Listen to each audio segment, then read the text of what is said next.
Il y a ce que j'appelle, moi, la bande à Jésus, vous savez. Dans les évangiles, nous voyons Jésus choisir des disciples, mais ceux-ci ne vont pas toujours être pour lui un sujet d'encouragement. Oh, quelle équipe! La bande à Jésus a de quoi même décomplexer chacun de nous. Et je veux vous décomplexer ce soir. Parce que le diable, c'est l'accusateur. Souvent, il vient nous trouver en disant, regarde, tu n'es pas assez à la hauteur. Qu'est-ce que tu veux que Dieu fasse avec toi? Oh là là. Hein? Vous connaissez cette voix-là? Vous avez affaire au même diable que nous? D'accord. Donc, on sait de quoi on parle, n'est-ce pas? D'ailleurs, il attaque spécialement ceux qui se lèvent pour servir. Il ne veut pas qu'on le serve dans l'église. Ça ne dérange pas si on vient avec notre coussin et qu'on dort pendant les réunions. Mais qu'on vienne pour intercéder, proclamer les louanges du Seigneur. Amen. Et changer le cours des choses, ça, il n'aime pas. Alors, dans un premier temps, d'ailleurs, il y a un certain nombre de personnes qui suivent Jésus. Voilà qui met quelques points sur les i, et tous, sauf les 12, l'abandonnent. Ah ben dis donc, ça commence bien. La première église, maison de Jésus, explose. Dès ce moment, plusieurs de ses disciples se retirèrent, ils n'allaient plus avec lui. Jésus donc dit aux 12, et vous, ne voulez-vous pas aussi vous en aller? Waouh! Donc, façon de parler, la première cellule de maison de Jésus a explosé. Ça décomplexe, hein? Et parfois aussi, ça vole, permettez-moi l'expression, au ras des pâquerettes parmi les 12. À un moment donné, ils discutent entre eux pour savoir qui était le plus grand. Vous imaginez Le niveau. le niveau? Quel grand sujet, quel grand thème théologique. Ouais. Savoir qui est le plus grand. Je ne sais pas si, lorsque vous êtes rentré dans ce lieu, ce soir, vous étiez là en train de regarder tout le monde en disant qui est le plus grand. Mais eux, ils en étaient là. Ça décomplexe. Ailleurs, la mère des fils de Zébédée demande à ce que ses deux fils soient assis dans le royaume de Dieu, l'un à la droite et l'un à la gauche de Jésus. Elle est venue avec ses deux fils. En d'autres termes, ils étaient dans le coup. Ils auraient pu dire à leur mère, maman, alors ça se fait pas. Non, il va avec maman. On veut savoir si on peut être assis à la droite et à la gauche de Jésus. Donc, à cette époque-là, alors qu'il les a choisis, les grands disciples sont simplement des fils à maman. Ça décomplexe? Regarde quelqu'un, dis-lui, ça décomplexe? Ça décomplexe.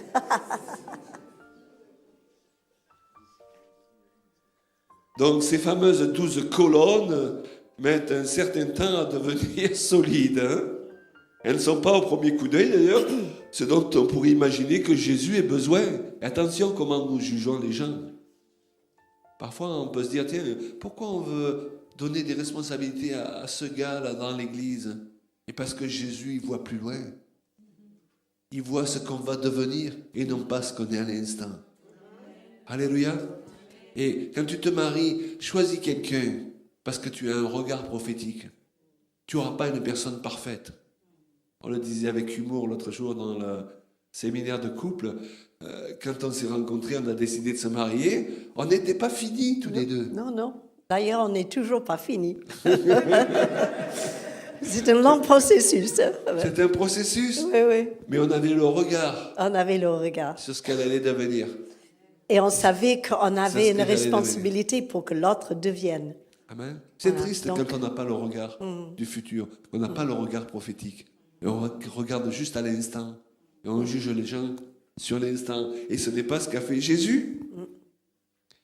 Dans le jardin de Gethsémani, vous voyez, on continue l'aventure. Parce qu'il n'arrête pas d'en rajouter des erreurs. Ses disciples. Dans le jardin de Gethsémani, Jésus arrive avec son équipe d'intercession.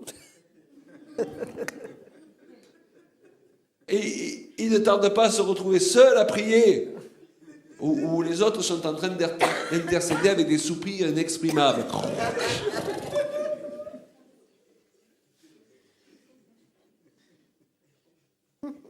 Combien de chrétiens veulent à tout le monde parce qu'ils se retrouvent seuls à la réunion d'intercession? Et ensuite, parce que ça continue, ça pourrait s'arrêter là, mais ça continue, oh là là, on vient pour le saisir et ils s'enfuient tous. Drôle d'amis. Et Pierre, qui ne fait rien à moitié, le renie 3 fois. Sans parler de Judas qui l'a vendu. Quelle équipe! Il y a de l'espoir pour toi, mon frère. Il y a de l'espoir pour toi, ma sœur. Dis-le à quelqu'un, il y a de l'espoir pour toi.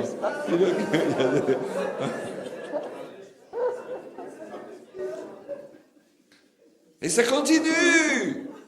Après sa mort, ils ont du mal à croire pleinement tout ce qu'il leur avait dit pendant 3 ans et demi.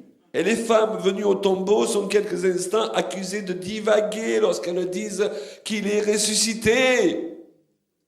Et quand la majorité est convaincue, Thomas insiste encore pour mettre ses doigts dans les trous de ses mains. Seigneur, quelle équipe!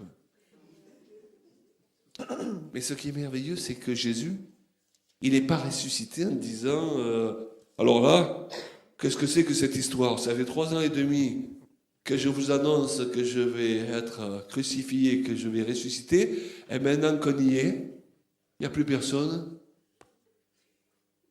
Ils n'auront pas leur diplôme. Sur qui on peut compter. Je ne vais pas vous décerner de diplôme. Mais oui, c'est ça. Et Jésus aurait pu dire, est-ce que c'est avec cette équipe de bras cassés que je vais bâtir mon église? Non, mais c'est important de voir ça. Vous savez, parfois, on lit les évangiles, on a l'impression que c'était tous des Superman, quoi. Il a choisi des gens comme vous et moi.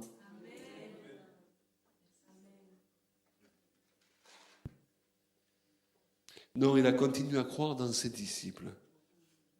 Parfois, on a été déçus par les gens et on ne veut plus croire en eux. On a été déçus par sa femme, par son mari, par quelqu'un dans l'église. Et on décide de ne plus croire en eux. On a oublié tous les gens qu'on a déçus nous-mêmes, souvent. Et c'est pour ça qu'il y a quelqu'un qui disait, écoute, si tu es mon ami, mais tu restes mon ami parce que je ne t'ai pas encore déçu, je prie Dieu de vite te décevoir. Parce que l'amitié, elle a une valeur quand on s'est déjà déçu. Amen.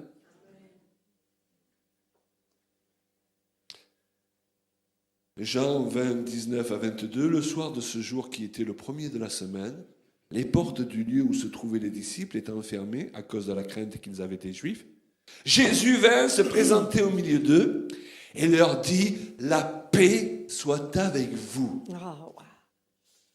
Et quand il lui dit cela, il leur montra ses mains et son côté. Les disciples furent dans la joie en voyant le Seigneur. Pourquoi est-ce qu'ils furent dans la joie? Moi, je pense que quand ils l'ont vu apparaître, ils n'étaient pas dans la joie. Ils se sont dit, maintenant, on va régler les comptes. Oula. Mais il a dit que la paix soit avec vous. Et là, ça a tout changé.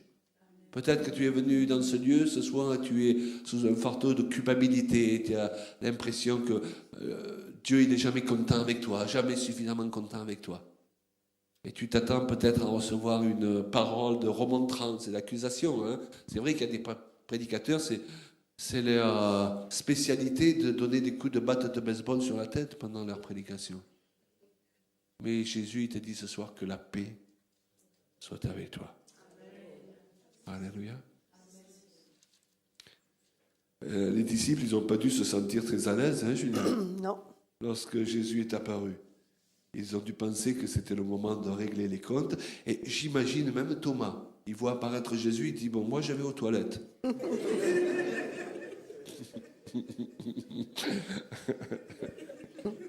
Parce que lui-même, lorsque les autres ont cru, lui, il fallait encore qu'il mette. Et lorsque Jésus leur a dit, la paix soit avec vous, ils ont tous dû être très soulagés. Et c'est vrai que le Seigneur, il aurait pu dire à Thomas, bon, Thomas, tu voulais voir mes mains? Viens, tu vas aller voir mes mains. Imposition des mains. Imposition des mains. Mais non. Il leur a dit à tous et à Thomas aussi que la paix soit avec vous. Et il leur a confié la mission d'aller annoncer la bonne nouvelle à toute la création. Eh mais Jésus, tu n'as pas vu? Humainement parlant, ils ne sont pas prêts, ces gens. Humainement parlant, ils ne sont pas à la hauteur, ces gens. Humainement parlant, ça donne pas envie de travailler avec eux. Mais Jésus il pense différemment. Il voit plus loin, le Seigneur. Et le reniement de Pierre ne remettait pas en question la demande que Jésus lui avait faite de paître ses brebis. La trahison de Judas ne remettait pas en question la sincérité des autres. Et même Judas, si s'était repenti, Jésus lui aurait pardonné.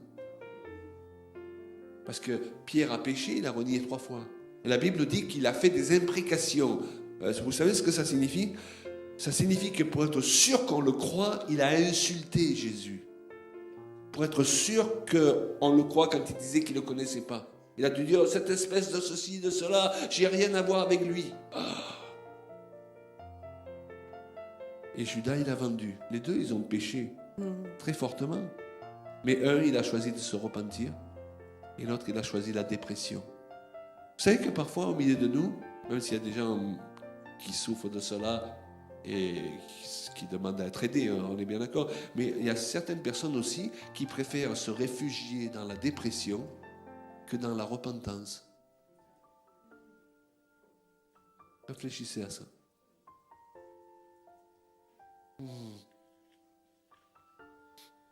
Jésus voit plus loin, il regarde au cœur et il nous enseigne à passer au-dessus de tout pour voir l'essentiel. Son épouse en cours de devenir glorieuse. Wouh! Vous croyez que l'épouse est en cours de devenir glorieuse? Vous le croyez? Et qui est-ce que Dieu il va utiliser? Les gens imparfaits que vous êtes, les gens imparfaits que nous sommes.